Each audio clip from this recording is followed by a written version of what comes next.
Kurnool bus ఘటన మరొక ముందే ఆంధ్రప్రదేశ్ ప్రజలకి మరొక విషాద ఘటన చోటు చేసుకుంది. కాశీబుగ్గ వెంకటేశ్వర స్వామి దేవాలయంలో మరొక విషాద ఘటన చోటు చేసుకుంది. ఆంధ్రప్రదేశ్ రాష్ట్ర పరిపాలన వైఫల్యమా? తిరుపతి వైకుంఠ ఏకాదశి ఆలయంలో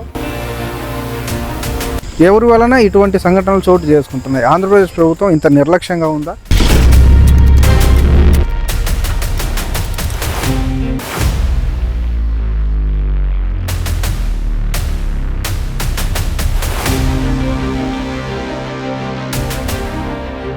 కర్నూలు బస్సు ఘటన మరొక ముందే ఆంధ్రప్రదేశ్ ప్రజలకి మరొక విషాద ఘటన చోటు చేసుకుంది. కర్నూలు బస్సు ఘటనలో దాదాపు 40 మంది చనిపోగా దాంట్లో 19 మంది చిన్నపిల్లలు ఉండటం దారుణం. ఈ విషాద ఘటనను ఆంధ్రప్రదేశ్ ప్రజలు మరొక ముందే కాశీబుగ్గ వెంకటేశ్వర స్వామి దేవాలయంలో మరొక విషాద ఘటన చోటు చేసుకుంది. ఇది క్రౌడ్ మేనేజ్మెంట్ భద్రత అనేది సరిగ్గా లేకపోవటం వలన, క్రౌడ్ మేనేజ్మెంట్ లోపాల వలన ఈ యొక్క ఘటన జరిగిందని ప్రభుత్వం వారు చెప్తున్నారు. అలానే అనేక సంఘాలు, ప్రజా సంఘాలు లేదంటే ప్రతిపక్ష పార్టీలు ఈ విషయాన్ని బయటపరుస్తున్నాయి. క్రౌడ్ మేనేజ్మెంట్ ప్రాబ్లం అనేది ఎవరి వలన జరుగుతుంది? ఇది ఆంధ్రప్రదేశ్ రాష్ట్ర పరిపాలన వైఫల్యమా? లేకపోతే క్రౌడ్ మేనేజ్మెంట్ అనేది కేవలం ఆంధ్రప్రదేశ్లోనే ఇటువంటి సంఘటనలు 2014 నుంచి ఈ రోజు వరకు దాదాపు కొన్ని 2-3 ఘటనలు తిరుపతి వైకుంఠ ఏకాదశి ఆలయంలో ఆ రోజు జరిగినటువంటి సంఘటన వలన, అక్కడ కూడా కేవలం క్రౌడ్ మేనేజ్మెంట్ లోపం వలనే ఈ యొక్క సంఘటన జరిగింది. అక్కడ దాదాపు 6 మంది భక్తులు చనిపోయారు. అలానే సింహాచలం ఆలయంలోని క్రౌడ్ మేనేజ్మెంట్ వలన, అక్కడ జరిగినటువంటి ఈ లోపం వలన దాదాపు 7 మంది భక్తులు చనిపోయారు.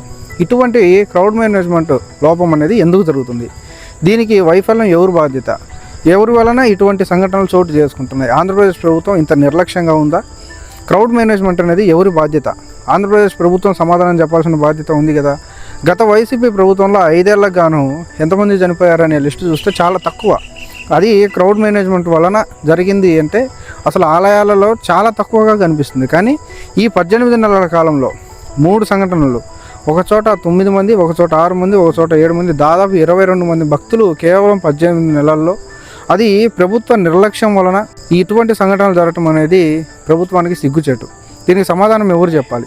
ప్రభుత్వమే కదా. గతంలో జరిగినటువంటి సింహాచలం ఆలయ ఘటనను పక్కన పెడతాం, అలానే తిరుపతి వైకుంఠ ఏకాదశి ఘటనను కూడా పక్కన పెడతాం. అక్కడ జరిగిన ఆ 2 ఘటనలలో చనిపోయినటువంటి ఆ కుటుంబాల గురించి పక్కన పెడితే, రీసెంట్గా అక్టోబర్ 31వ తారీఖున కాశీబుగ్గ వెంకటేశ్వర స్వామి దేవాలయంలో జరిగినటువంటి ఈ ఘటనలో క్రౌడ్ మేనేజ్మెంట్ లోపం వలన చనిపోయినటువంటి 9 మంది కుటుంబాలకు గవర్నమెంట్, ఆంధ్రప్రదేశ్ ప్రభుత్వం ఎటువంటి సహాయం చేస్తుంది? వాళ్ళకు ఎటువంటి విధంగా సపోర్ట్ ఇస్తుంది?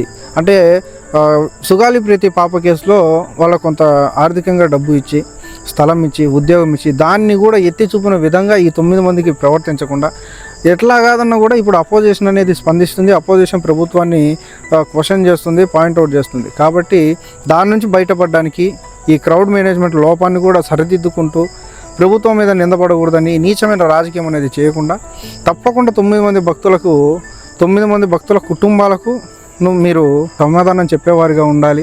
వీళ్ళందరూ కూడా తగిన రీతిలో ప్రభుత్వం మెచ్చే విధంగా, అపోజిషన్ కూడా మెచ్చే విధంగా, ప్రజలందరూ కూడా మెచ్చే విధంగా, ప్రజలందరికీ నమ్మకం కలిగే విధంగా ఆ 9 మంది కుటుంబాలకు సహాయం చేయాలి, వాళ్ళకి అండగా నిలబడాలి. ఇటువంటి సిగ్గుచేటుకరమైనటువంటి సంఘటనలు మరొకసారి జరగకుండా ఆంధ్రప్రదేశ్ ప్రభుత్వం చర్యలు తీసుకోవాలి. క్రౌడ్ మేనేజ్మెంట్ అనేది ఒక చోట దొరికితే అది ఒక అన్ఎక్స్పెక్టెడ్ అనుకోవచ్చు. కానీ 3 చోట్ల క్రౌడ్ మేనేజ్మెంట్ వలన దాదాపు 22 మంది భక్తులు 18 నెలలు చనిపోవటం ఇది ప్రభుత్వ వైఫల్యం, ప్రభుత్వ బాధ్యతారహితమైనటువంటి చర్యలే కారణం.